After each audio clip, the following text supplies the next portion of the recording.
Hello everyone, आपका हार्दिक स्वागत है हमारे यूट्यूब चैनल देवभूमि एग्जाम पॉइंट में। तो देखिए आज यहाँ पर फिर एक नए टॉपिक के साथ पुनः आपके सामने उपस्थित हैं दोस्तों। देखिए आज हम यहाँ पर बात करने वाले हैं वायुमंडल के बारे में। देखिए वायुमंडल क्या होता है उस पर हम डिस्कस करने वाले हैं। उसकी परतें कितनी होती हैं और उन परतों के क्या कार्य होते हैं और उनके अंदर कौन सी क्रियाएँ होती हैं, उन सब चीज़ों के बारे में आज हम पढ़ने वाले हैं। तो देखिए आपको वीडियो को अंत तक देखना है और बने रहना हमारे साथ। तो फ्रेंड्स ये चीज़ें जो है आपको वहाँ देखने को मिल सकती हैं जब आप बीएससी बीए या बीकॉम में हो और आपका यहाँ पर लास्ट सेमेस्टर हो। वहाँ पर फिर आपको क्या होता है, एक इन्वायरमेंट का एग्ज़ाम देना होता है। इन्वायरमेंट के एग्ज़ाम के लिए ये बहुत ही इंपॉर्टेंट हो जाते हैं। देखिए वहाँ पर एक क्वेश्चन बना था कि पृथ्वी के सबसे नज़दीक परत कौन सी है। तो आपको वहाँ पर आंसर लगाना था सौरमंडल, क्योंकि ये सबसे नज़दीक परत है वायुमंडल की। तो देखिए सभी के बारे में आज हम डिस्कस करने वाले हैं। तो बढ़ते हैं आज के यहाँ पर टॉपिक की ओर। आज का जो यहाँ पर टॉपिक है दोस्तों, वायुमंडल की विभिन्न परतें हैं। देखिए वायुमंडल थोड़ा सा समझ लेते हैं।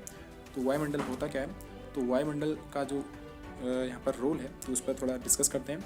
देखिए फ्रेंड्स, वायुमंडल जो है अनेक गैसों का यहाँ पर क्या होता है, मिश्रण होता है। यहाँ पर देखिए बहुत सी गैसेज होती हैं। तो यहाँ पर बहुत सी गैसें होती हैं और गैसों के अतिरिक्त यहाँ पर वायुमंडल में जलवाष्प होता है, धूल के कण होते हैं। ये चीज़ें यहाँ पर दोस्तों हमारे वायुमंडल में ये पाए जाते हैं। देखिए थोड़ा सा यहाँ पर मैं आपको समझाऊँ तो गैसेस की बात करें, हमने गैसेस का, तो यहाँ पर गैसेस कौन सी होती हैं। तो नाइट्रोजन यहाँ पर देखिए विशेष तौर पर यहाँ पर नाइट्रोजन पाया जाता है। नाइट्रोजन जो है समूचे वायुमंडल के आयतन का जो है दोस्तों यहाँ पर 78% होता है। हमारे वायुमंडल में कितना होता है, 78% होता है। और नाइट्रोजन की उपस्थिति के कारण ही जो है वायुदाब, पवन की शक्ति या प्रकाश के परावर्तन का आभास होता है।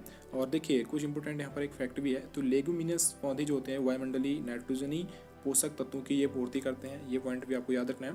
देखिए नेक्स्ट हमारी जो यहाँ पर गैस आती है वो आती है यहाँ पर ऑक्सीजन आती है। देखिए ऑक्सीजन की बात करें तो ऑक्सीजन जो है वायुमंडल में जो है 64 किलोमीटर तक ये फैली होती है दोस्तों। और यहाँ जो है जीवनदायिनी इसे कहा जाता है।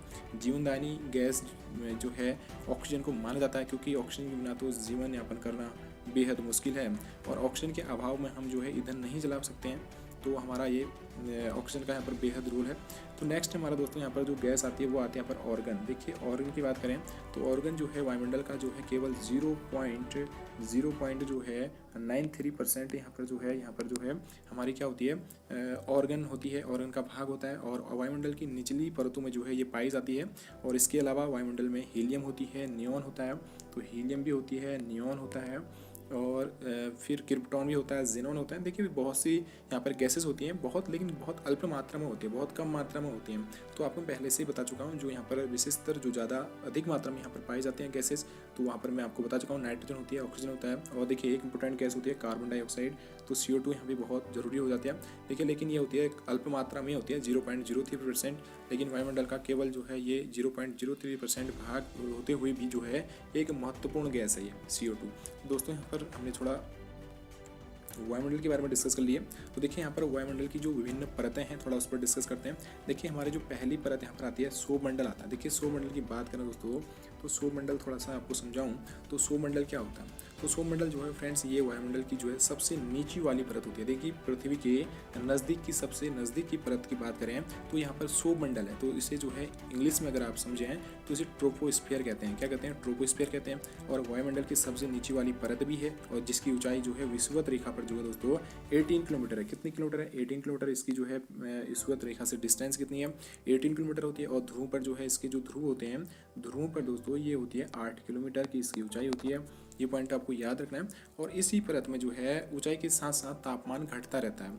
जो हमारा सौरमंडल है दोस्तों, यहाँ पर जो है ऊंचाई के साथ यहाँ पर जो है टेम्परेचर जो हमारा डिक्रीज होता रहता है, कम होते रहता है।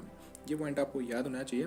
और प्रत्येक 165 मीटर पर जो है दोस्तों 1 डिग्री सेंटीग्रेड यानी कि 165 मीटर जो है पर जो है 1 डिग्री सेंटीग्रेड तापमान की कमी हो जाती है और जिसे सामान्यतः ताप का ह्रास दर इसे कहते हैं।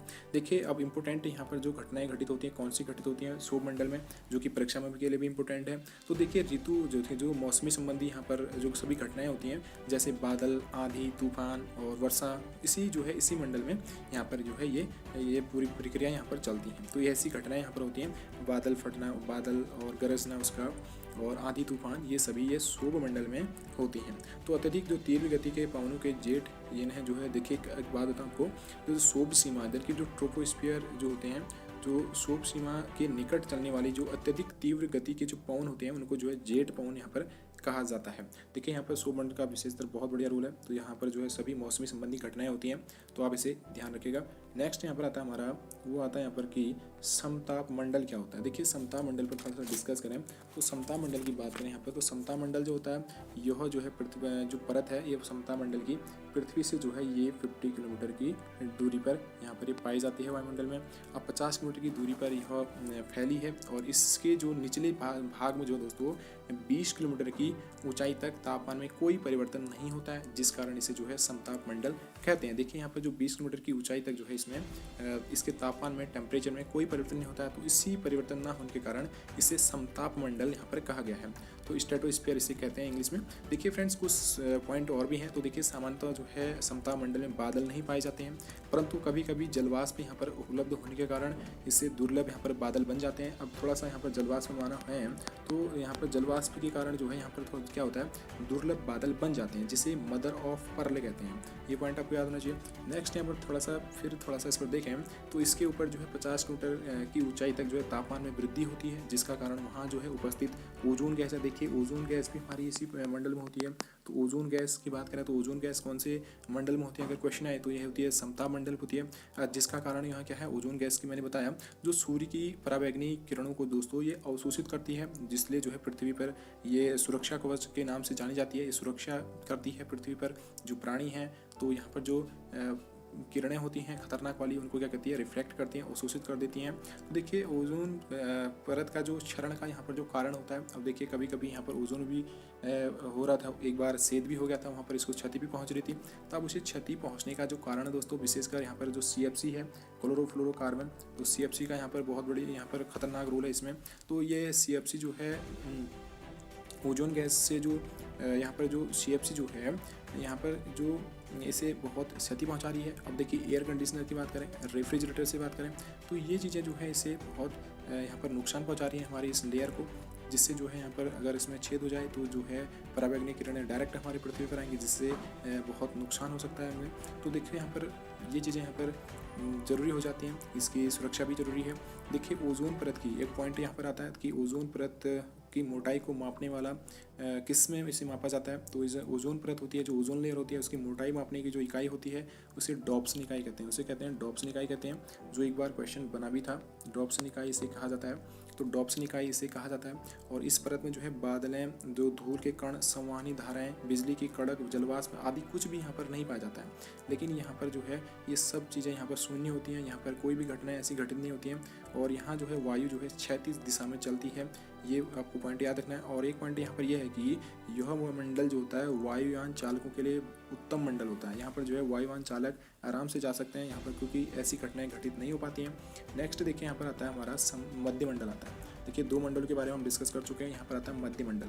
अब थोड़ा सा मध्य मंडल क्या होता है, देखिए इस पर जो है ये समताप सीमा के ऊपर, देखिए समताप के ऊपर होता है मध्य मंडल। अब यह मध्य मंडल जो है समताप के ऊपर होता है। अब जिसका विस्तार जो है कितना 80 किलोमीटर, क्यों 80 किलोमीटर इसका विस्तार है और ये 80 किलोमीटर ऊंचाई तक यहाँ पर ये पाई जाती है। और इस परत में जो है ऊंचाई के साथ साथ तापमान गिरने लगता है। और देखिए 80 किलोमीटर की ऊंचाई पर दोस्तों यह 100 डिग्री सेंटीग्रेड ये रह जाता है। और मध्यमंडल की ऊपरी सीमा को जो है मध्यमंडल सीमा कहते हैं, आपको ये पॉइंट भी याद होना चाहिए। दोस्तों बढ़ते हैं, नेक्स्ट हमारा जो यहाँ पर लेयर आती है, यहाँ पर आती है लेयर हमारी, यहाँ पर देखिएगा इस लेयर का नाम है आयनमंडल। देखिए आयनमंडल जो चौथी हमारी लेयर आई आयनमंडल आई। अब देखिए मध्यमंडल सीमा के ऊपर, देखिए मध्यमंडल के ऊपर ये है, क्यों सौमंडल के ऊपर समताप मंडल थी, समताप के ऊपर मध्यमंडल थी और मध्यमंडल के ऊपर आयनमंडल है। तो आयनमंडल की बात करें, यह जो है पृथ्वी से देखिए इसकी जो डिस्टेंस है 80 से 640 किलोमीटर है। कितनी है 640 किलोमीटर है ऊंचाई तक ये आयनमंडल में है। और यहाँ जो है उपस्थित कण जो होते हैं विद्युत आवेशित होते हैं। अब यहाँ पर जो कण होते हैं दोस्तों ये होते हैं आवेशित होते हैं, आवेशित ये यहाँ पर जो है कण होते हैं। अब इन्हें जो यहाँ पर जो आवेशित कण हैं यानी कि आयन जो होते हैं, इन आयन की वजह से इसे जो है इस परत का नाम आयन मंडल रखा गया है।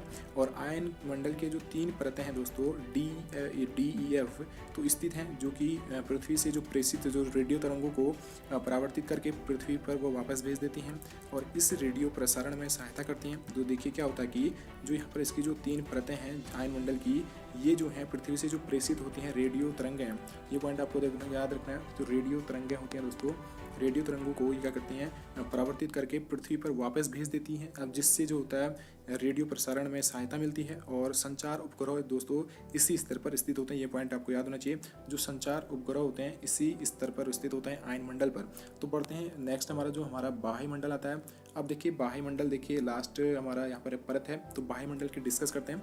तो बाह्य मंडल दोस्तों यहाँ पर जो है, ये बाह्य मंडल जो है आयन मंडल के ऊपर स्थित होता है। आयन मंडल के ऊपर कौन सा मंडल होता है, हमारा बाह्य मंडल होता है। अब बाह्य मंडल देखिए, तो बाह्य मंडल जो है यहाँ वायु का जो है काफ़ी विरल होती है। यहाँ पर जो हमारी वायु होती है क्या होती है, काफ़ी जो होती है यहाँ पर विरल होती है। तो देखिए यहाँ पर सबसे ऊपर भी परत है, तो वायु यहाँ पर जो है काफ़ी विरल होती है। और यह जो है पृथ्वी की सतह में जो है सबसे दूर है, क्योंकि सबसे ऊपर है ना, सबसे पहले क्षोभ मंडल है, फिर समता मंडल है, फिर मध्य मंडल है, फिर आयन मंडल है, फिर जो है बाह्य मंडल है। सबसे ऊपर होना ही है इसको। और यहाँ देखिए टेम्परेचर की बात करें दोस्तों, यहाँ जो टेम्परेचर होता है 5568 डिग्री सेंटीग्रेड पर कभी कभी यहाँ टेम्परेचर भी यहाँ पहुँच जाता है। परंतु यहाँ पर देखिए यहाँ उष्णता का अनुभव नहीं होता है, क्योंकि यहाँ पर जो है जो वायु है यहाँ पर काफ़ी विरल होती है, इसलिए जो है यहाँ पर जो है उष्णता का अनुभव नहीं होता है। देखिए यहाँ पर थोड़ा सा मैं आपको फिर समझाऊँ। यहाँ पर जो यहाँ पर जो मेन रोल है यहाँ पर हाइड्रोजन का है। हाइड्रोजन यहाँ पर होती है, हीलियम जो है, इन दोनों गैसेस की यहाँ पर प्रधानता होती है। तो ये चीज़ें यहाँ पर विशेषतर पाई जाती हैं। देखिए दोस्तों यहाँ पर थोड़ा सा मैं फिर आपको एक पॉइंट यहाँ पर जो समझाने वाली बात है, तो इस मंडल में जो है 1000 किलोमीटर के बाद जो है वायुमंडल बहुत ही विरल हो जाता है। और अंततः देखिए दोस्तों यहाँ पर 10,000 किलोमीटर की ऊंचाई के बाद यह जो है अंतरिक्ष में विलीन हो जाता है। तो 1000 किलोमीटर के अगर बात देखें तो यहाँ जो है बहुत ही वायुमंडल जो हमारा होता है बहुत ही विरल हो जाता है। तो ये पॉइंट आपको याद रखना है। तो देखिए हमने यहाँ पर डिस्कस की क्षोभ मंडल, समताप मंडल, तीसरा मध्य मंडल, चौथा आयन मंडल और पांचवा बाह्य मंडल। थोड़ा सा इसे डायग्राम के माध्यम से हम समझ सकते हैं। तो ये परतें क्या क्या करती हैं, इनकी क्रियाएं देखिए दोस्तों। थोड़ा सा मैं आपको डिस्कस के इस डायग्राम के माध्यम से समझाता हूँ। तो यहाँ पर देखिए डायग्राम से थोड़ा सा आपको समझाएं। तो यहाँ पर जो पहला हमारा आता है पृथ्वी आती है। अब देखिए पृथ्वी है, पृथ्वी के नज़दीक कौन सा है हमारा मंडल, यहाँ पर क्षोभ मंडल है। अब क्षोभ मंडल की डिस्टेंस आपको मैंने यहाँ पर दिखा रखी है, 18 किलोमीटर होती है। ठीक, पृथ्वी से नज़दीक जो हमारा क्षोभ मंडल है इसकी डिस्टेंस होती है 18 किलोमीटर, जो कि यहाँ पर मौसमी संबंधी घटनाएं होती हैं। अब देखिए कुछ पॉइंट मैंने आपको बता रखे हैं। यहाँ पर वायुमंडल घटनाएं यहाँ पर होती हैं, और सबसे ज़्यादा घनत्व भी यहीं पे होता है, और ग्रीन हाउस जो प्रभाव होता है यहीं पर पाया जाता है। तो क्षोभ मंडल में ये बादल फटना, बारिश का होना, आंधी तूफान, ये सभी जो मौसमी संबंधी घटनाएं होती हैं इसी क्षोभ मंडल में होती हैं। अब जो नेक्स्ट हमारे यहाँ पर आता है समता मंडल। देखिए दोस्तों समता मंडल आता है, दूसरा जो हमारा परत है वायुमंडल की। अब इसकी डिस्टेंस पृथ्वी से कितनी है, 50 किलोमीटर है। देखिए 50 किलोमीटर यहाँ पर दिखा रखा है। और जो समता मंडल है इससे जो है स्ट्रेटोस्फीयर भी कहते हैं, इंग्लिश में आप समझ सकते हैं। तो देखिए यहाँ पर जो है अगर थोड़ा सा इसकी जो विशेषताएं बताएं तो यहाँ पर जो है टेम्परेचर जो होता है सामान्य होता है। और यहाँ पर जो मौसमी घटनाएं होती हैं, कोई भी ऐसी यहाँ पर मौसमी घटनाएं घटित नहीं होती हैं। न वहाँ पर बादल का गरजना होता है, न बारिश यहाँ पर होती है, न कुछ होता है न कुछ। तो ऐसी मौसमी संबंधी यहाँ पर कोई भी घटनाएं यहाँ पर घटित नहीं होती हैं। अब ये मौसमी संबंधी घटनाएं घटित नहीं होती हैं, इसलिए तो यहाँ पर जो है वायुयान आराम से गुजर सकते हैं। यहाँ इसी मंडल से तो जाते हैं, इसी मंडल से तो गुजरते हैं वायुयान। तो यहाँ पर जो समताप मंडल है इन चीज़ों के लिए बहुत ही यहाँ पर बढ़िया रहता है। अब देखिए वायुमंडल जो यहाँ पर देखिए जो समताप मंडल है, समताप मंडल में ही जो है, जो अगर आप देखें थोड़ा सा ऊपर देखें, समताप मंडल के अंदर ही यहाँ पर एक ओजोन लेयर होती है। ओजोन लेयर जो होती है बहुत ही यहाँ पर हम लोगों के लिए लाभदायक है। देखिए ओजोन लेयर जो करती है, ये पराबैंगनी जो रेज होती हैं उनको रिफ्लेक्ट करती है, अवशोषित करती हैं, जो कि पृथ्वी में नहीं आ पाती हैं, जिससे जो है यहाँ पर हमें नुकसान नहीं पहुँचता है। देखिए कुछ यहाँ पर कारक भी हैं जो ओजोन लेयर को यहाँ पर नुकसान पहुँचा रहे हैं। जैसे CFC हो गया, क्लोरोफ्लोरोकार्बन की बात करें, जो क्लोरोफ्लोरोकार्बन होता है ये ओजोन लेयर को यहाँ पर नुकसान पहुँचा रहा है। आप देखिए जो क्लोरोफ्लोरोकार्बन है ये कहाँ से आ रहे हैं, रेफ्रिजरेटर हो गया, एयर कंडीशनर हो गया, इन चीज़ों से ये निकलते हैं और फिर ये क्या करते हैं, हमें इस ओजोन लेयर को यहाँ पर नुकसान पहुँचा रहे हैं। तो देखिए दोस्तों ओजोन परत जो है यहाँ पर बहुत बढ़िया अपना रोल दिखाती है, अपना रोल अदा करती है, जो हमारे इस पृथ्वी में जो यहाँ पर जीवन यापन जिससे अच्छी तरह से यहाँ पर हो रहा है। देखिए यहाँ पर एक इस ओजोन लेयर में एक छेद भी हो गया था, तो ये हुआ था अंटार्कटिका में होता दोस्तों, ये पॉइंट आपको याद रखना है। देखिए थोड़ा सा अब आगे बढ़ते हैं, थोड़ा सा आगे बढ़ने पर यहाँ पर देखते हैं हम मध्यमंडल की बात करें, जो पृथ्वी से देखिए मध्यमंडल आता है।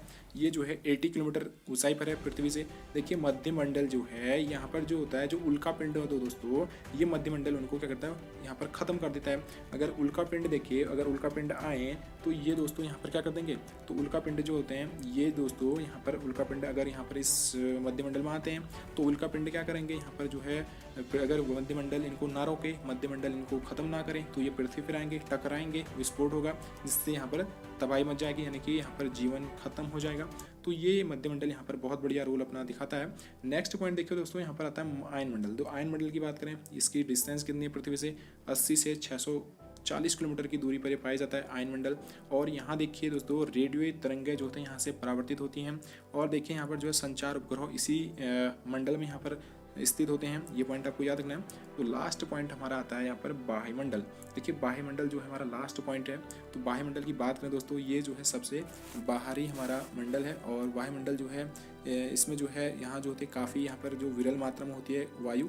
और यहाँ पर देखिए पृथ्वी की सबसे दूर है, पृथ्वी से सबसे दूर है। और यहाँ हाइड्रोजन, हीलियम आदि गैसों की यहाँ पर प्रधानता होती है। तो देखिए दोस्तों आज हमने यहाँ पर पढ़े तो वायुमंडल क्या है उस पर डिस्कस की। तो वायुमंडल के बारे में पढ़ा और वायुमंडल की जो परतें पढ़ी, विभिन्न प्रकार की परतें यहाँ पर कौन कौन सी, सॉरी देवभूमि एग्जाम पॉइंट को आप जो है यहाँ पर सब्सक्राइब करें। तो मिलते हैं नेक्स्ट वीडियो में, तब तक